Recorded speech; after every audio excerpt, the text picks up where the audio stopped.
আজই ডাউনলোড করুন আর এনজয় করুন আপনার পছন্দের শো। কেন এত চিন্তা করছো বলো তো? উনি জানেন মা, তুমি নিজের হাতে ওনার জন্য এত পিঠে পুলি বানিয়েছো, উনি ঠিক খাবেন। এই বাড়ির ভেতরে থেকে কে বা কারা এই বাড়ির ঋষিবাবুর ক্ষতি করার চেষ্টা করছেন, ঋষিবাবুদের সঙ্গে অন্যায় করছেন, এটা আমাকে জানতেই হবে।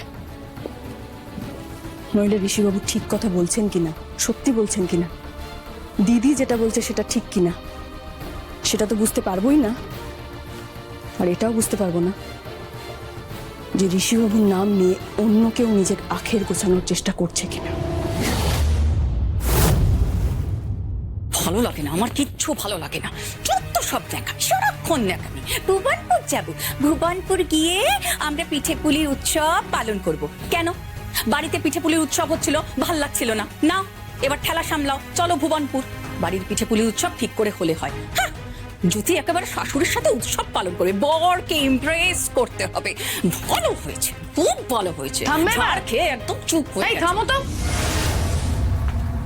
এরকম বলছো কেন? এরকম বলার মানেটা কি? তুমি জানো না ভাই ভালোবাসে পিঠে খেতে, সেই জন্য মায়ের পিঠে পুলি এসব বানায়। আর যখন বানায় তখন অ্যাজ ইফ তুমি খাও না, নাকি আমি খাই না? খাই তো আমরা সবাই। বাড়িতে একটা উৎসব যখন হচ্ছে তখন তাতে আনন্দ না করার কি আছে সেটা আমাকে বলবে দয়া করে। অদ্ভুত। বাবা, ভগবান জানে তোমার কি হয় মাঝে মাঝে। ওই এমনি সময় তো বাড়ির কথা এত ভাবো না। আচ্ছা তোমার আবার কি হলো বলো তো? হ্যাঁ ছাড়ো তো, ছাড়ো, বাদ দাও। জাগে, অনেক রাত হলো, আমি এবার বেরোচ্ছি। প্রীতার দিকে বারবার ফোন করছে, ঠিক আছে? ও ভালো কথা, ভালো কথা, এক্ষুনি ভুলে যাচ্ছিলাম। প্রেসের সামনে ঋষির এই ঘটনাটা নিয়ে কোনো কথা বলতে যাবে না, ঠিক আছে? না, বাবা রে। আর একটা কথা, তোমরা তোমাদের পার্লার সোনার দোকানে একটা ডিসকাউন্টের ব্যবস্থা করো। পার্লারে কেউ আসলে একটা ফ্রি প্যাকেজ দাও, ভালো। সোনার দোকানে কেউ আসলে একটা গিনি উপহার দাও, বুঝলে? এইভাবে চালিয়ে যাও, দেখবে ব্যাপারটা আস্তে আস্তে নর্মালাইজ হয়ে যাবে, ঠিক আছে? এই দারুণ আইডিয়া। আমি কাল থেকে আমার পার্লারে না ওই ফ্রি প্যাকেজ চালু করে দেবো। হ্যাঁ, একদম চালু করো। নিশ্চিন্ত। বলছি ঐশী, তুমি পিঠে পুলি সব খাও। হ্যাঁ, মিষ্টিটা না আমার ঠিক স্যুট করবে না, আমার ফিগারটা নষ্ট হয়ে যাবে। বড্ড রাত হয়েছে, আমার খুব ঘুম পাচ্ছে, খুব টায়ার্ড লাগছে। হ্যাঁ, বাই। আচ্ছা চলো। হ্যাঁ, কি হয়েছে? সর্বনাশ হয়ে গেছে। আবার কি হলো? আরে ওই বাইপাসের সাইটের ম্যানেজারকে কাকুমণি ডেকে পাঠিয়েছেন। হঠাৎ এত রাতে? আরে কি বলবো বলো, কাকুমণি নাকি কোথা থেকে জানতে পেরেছে যে রিকুইজিশন ধরে যা মাল আসার কথা তা পুরোটা বাইপাসের সাইটে পড়েনি, অর্ধেক মাল বাগিওয়াটিতে পড়েছে। কি জানলো কি করে? আরে সেটাই তো আমি বুঝতে পারছি না। ওই ম্যানেজার আমাকে মেসেজ করেছিল, বাড়িতে আসছেন উনি। আরে মিশো, কোথায় চলে যাচ্ছেন? শুনুন পুরো কথাটা। কাকুমণিকে কি বলবেন উনি নিজেও বুঝতে পারছেন না, প্রচন্ড ভয় পেয়ে আছেন, ঘাবড়ে গেছেন উনি। মেশো মেশো, আমার কিন্তু খুব টেনশন হচ্ছে। এই ম্যানেজার যদি ভর চটে ওই কাকুমণির সামনে যদি মুখ খুলে দেয় না, আমরা কিন্তু প্রচন্ড বাজেভাবে ফেসে যাবো, বড় কেস খেয়ে যাবো কিন্তু। আর কাকুমণি যদি আমাদেরকে জিজ্ঞেস করে যে কেন মালগুলো ওই বাগুইয়াটিতে গেল, আমরাই বা কি জবাব দেবো? কোনো উত্তর নেই আমাদের কাছে।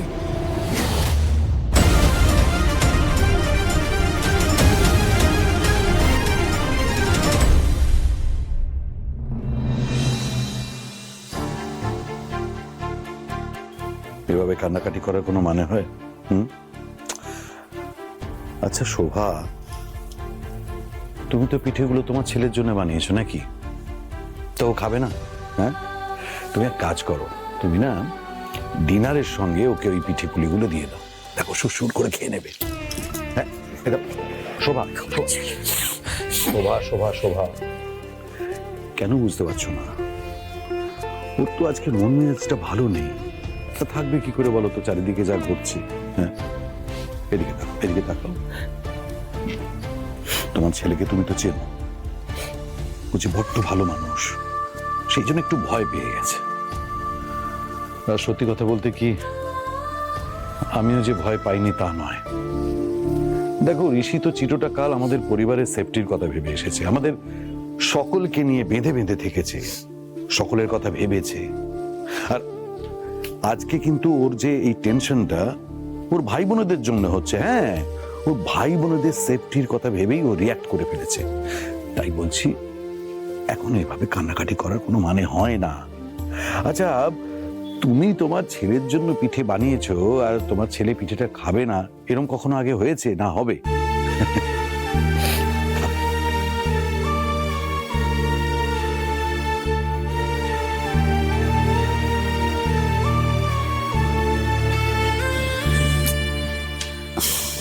মা, দেখেছো তো তুমি কাঁদছো? কেন কাঁদছো তুমি? চিন্তা করো না, উনি এখন অনেক শান্ত আছেন, বুঝতে পেরেছো? টিভি দেখছেন। একটু আগে বিজনেস নিয়ে কারোর সঙ্গে ফোনে কথাও বলছিলেন। রাত্রেবেলা দেখবে টেবিল সাজিয়ে রাখবো, পিঠে পুলি ঠিক খেয়ে নেবেন। সত্যি বলছো জ্যোতি? খেয়ে নেবে ও? আরে বাবা, এই একই কথা তো আমি বললাম, খাবে। তুমি একই কথা বললে কি করে হবে? আমার ছেলে এইভাবে আমাকে মেজাজ দেখালো, হয়তো কখনো এরকম করেনি। এখন যদি পিঠে পুলি সাজিয়ে দিই টেবিলে, টান মেরে ছুঁড়ে ফেলে দেয়, রাগারাগি করে আরো, তখন কি হবে?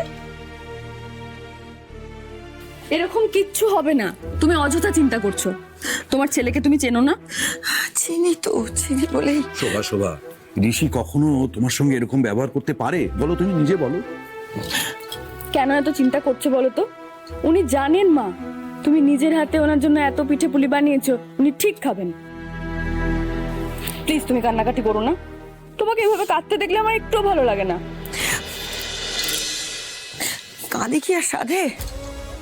আসলে আমার ছেলেটাকে নিয়ে আমার যত চিন্তা। ছেলেটার মনটা একদম ভালো নেই, আমি বুঝতে পারছি তো। আর মন ভালো না থাকলে শরীর কি করে ভালো থাকে বলো?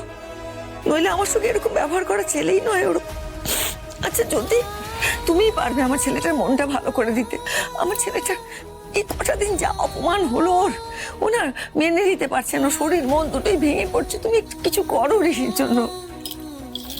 তুমি একদম চিন্তা করবে না, সময়ের সঙ্গে সঙ্গে উনি সব ভুলে যাবেন, সব ঠিক হয়ে যাবে মা। চলো তো, একদম কান্নাকাটি না করে এখন টেবিল সাজাবে চলো। তুমি দেখো, অত পিঠে দেখে উনি গপ গপ করে খাবেন। লক্ষ্মী মেয়ে। দাদা, হ্যাঁ, একবার বাইরে চলো তো, দরকার আছে। কেন রে? না, আসলে আমাদের বাইপাসের ওই সাইট ম্যানেজারকে ডেকে পাঠিয়েছি। জ্যোতি, বলছি ঋষি ঘুমিয়ে পড়েছে না জেগে আছে? না না, জেগে আছেন, উনি টিভি দেখছেন। আমি কি ডাকবো? না না না, এখন ডাকার দরকার নেই, পরে আমি বলছি দরকার হলে। দাদা চলো। না না, দাঁড়া দাঁড়া, এক মিনিট, মানে কি হয়েছে আমাকে বলবি? হঠাৎ করে তুই সনাতন বাবুকে ডাকতে গেলি কেন? তুমি এসো, তাহলে বুঝতে পারবে। প্লিজ তাড়াতাড়ি এসো। আসছি।